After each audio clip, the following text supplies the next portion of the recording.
Hi friends, welcome to Super Taste. இந்த வீடியோவில் நம்ம இன்றைக்கி என்ன பார்க்க போகிறோம்னா சூப்பரான உருளைக்கிழங்கு மசியல் எப்படி செய்யலான்னு பார்க்கலாம். அதுக்கு முன்னாடி நம்ம சேனலை சப்ஸ்கிரைப் பண்ணாதவங்க சப்ஸ்கிரைப் பண்ணுங்கள், லைக் பண்ணுங்கள், ஷேர் பண்ணுங்கள்.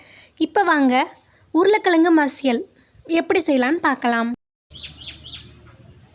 இப்போ உருளைக்கிழங்கு 2-3 டைம் நல்லா கழுவி எடுத்துக்கலாம்.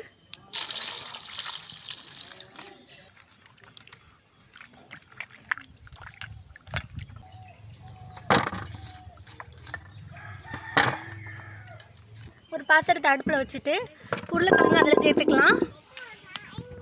உருளைக்கிழங்கு வேக வைக்கிறதுக்கு தண்ணி சேர்த்துக்கலாம். மூடி வச்சா தான் சீக்கிரம் வேகும், அதனால் மூடி வச்சுக்கலாம். மூடி வச்சு ஒரு 10 நிமிஷம் நல்லா வேக வச்சு எடுத்துக்கலாம்.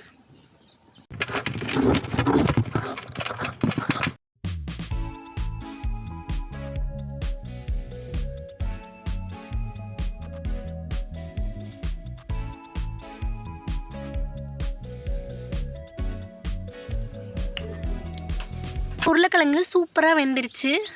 இந்த பாருங்கள், இதை இப்போ இறக்கிடலாம். உருளைக்கிழங்கு நல்லா அவிஞ்சிருச்சு. இதை தோல் உரித்து எடுத்துக்கலாம். உருளைக்கிழங்கு மசியல் பண்ணுறதுக்கு 1 ஸ்பூன் உப்பு எடுத்து சேர்த்துக்கிட்டு நல்லா மசிச்சு எடுத்துக்கலாம்.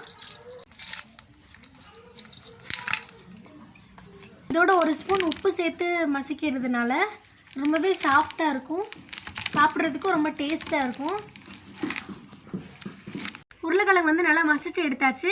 இனி தாளிச்சுக்கிடலாம். ஒரு பாத்திரத்தை அடுப்பில் வச்சுட்டு பாத்திரம் நல்லா சூடானோன்னு எண்ணெய் சேர்த்துக்கலாம்.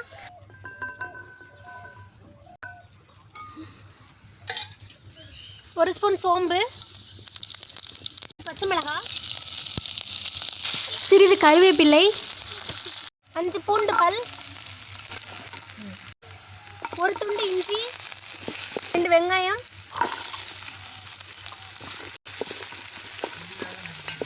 எல்லாத்தையும் சின்ன சின்னதாக கட் பண்ணி சேர்த்துட்டு இப்போ நல்லா வதக்கி எடுத்துக்கலாம்.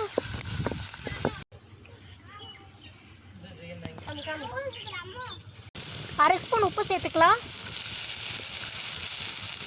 நல்லா வதக்கி விடலாம். உப்பு போட்டு மசிச்ச உருளைக்கிழங்கு சேர்த்துக்கலாம். எல்லாத்தையும் சேர்த்து நல்லா கிளறி விட்டுட்டு துருவி வச்சுருந்த 3 ஸ்பூன் தேங்காய் சேர்த்து நல்லா கிளறி விட்டுடலாம். இதில் வந்து இஞ்சி, பூண்டு, பச்சை மிளகாய், தேங்காய் எல்லாம் சேர்த்துருக்கிறதுனால ரொம்பவே சூப்பராக இருக்குது. இந்த இஞ்சியோட ஃப்ளேவர் தான் ரொம்பவே அல்டிமேட்டாக இருக்குது. இதை நீங்களும் வீட்டில் ட்ரை பண்ணி பாருங்கள். ட்ரை பண்ணி பார்த்துட்டு கமெண்ட் பண்ணுங்கள். அவ்வளோதான், உருளைக்கிழங்கு மசியல் சூப்பராக ரெடி ஆயிடுச்சு. இனி வேறு ஒரு பாத்திரத்துக்கு மாற்றிடலாம். இந்த ரெசிப்பியை எதோட சைடிஷாக வச்சு சாப்பிட்லான்னு பார்த்தோன்னா சாம்பார், புளிக்குழம்பு, ரசம், கழனி புளிச்சாறு இந்த மாதிரி. அது மட்டும் இல்லாமல் சப்பாத்தியோட ரோல் பண்ணி சாப்பிட்டோன்னா இன்னுமே சூப்பராக இருக்கும்.